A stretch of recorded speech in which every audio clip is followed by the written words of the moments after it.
My name is Tracy Miller, and welcome to Dynamic Interaction in an Online Environment. Interaction, it's a good thing, so let's begin.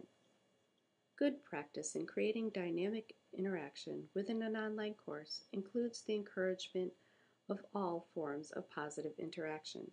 In preparation for this presentation, I used 3 resources: Understanding and Fostering Interaction in Threaded Discussions by Williams and Humphrey, Implementing Principles of Good Practice in Distance Learning by Spears and Sachs, and Managing E-Learning Technologies by Kahn. Each author uses different terms, but it can be agreed that when we say interaction in an online environment, it is between people and other people, whether it be other students or the instructors, people in technology and online resources, and people in the content being delivered. Interaction should not be a question of fate.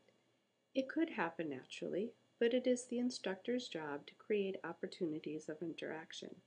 Spear and Sachs suggest 2 principles of interaction, which are a design function: encouraging students' cooperation and encouraging active learning. On the slide before you, you will see some results of good design and the activities that could foster an atmosphere of interaction. Williams and Humphrey's research on fostering interaction in threaded discussions point out several characteristics of discussion posts that encourage interaction. We know that feedback should be timely and constructive from both the students and instructors. Williams and Humphrey research concluded that direct questions and polite disagreement created the most interaction. It is in the disagreement that co-constructed knowledge is created within a community of inquiry. In order to allow for interaction, reasonable timetables should be constructed. A well-constructed and publicized rubric should help students meet the expectations of the course and the instructor.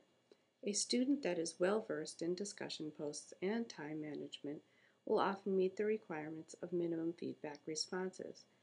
The research of Williams and Humphreys found some prolific writers will respond to many posts with short responses of support and social cohesion, and introduce at least one comprehensive post.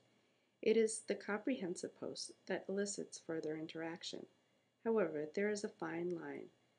If there is too much comprehension, it can seem not open for debate. It doesn't make it wrong, just not interactive. Controversial posts are often the greatest invokers of interaction. Williams and Humphrey call some of these negative correlations face-threatening acts or naming. Negative correlation is the very reason online learners should be especially wary of good behavior. Williams and Humphrey's research shows little interaction with posts which exhibit inappropriate online behavior. But good behavior goes beyond discussion forums.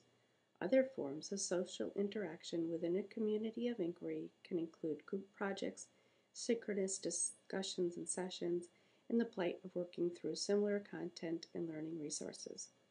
In any one of those interactions, students are best served and will co-construct knowledge more effectively if they remember to recognize, respect, and reward the work of themselves and the others within their cohort.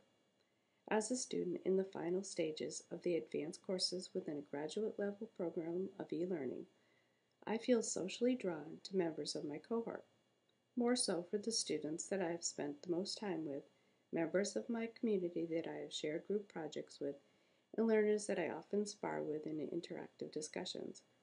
Therefore, I am left with the following questions. What makes a good initial post interactive? Is there infrequent posters who are just not interested? Are they just using their time wisely? Can the headline grab your attention? And what attributes does an interactive group for a project have? So finally, in order to be more interactive, I will leave you with these questions. I'd be truly interested in hearing your thoughts. Thank you for taking the time to join me for this presentation, and have an amazing day.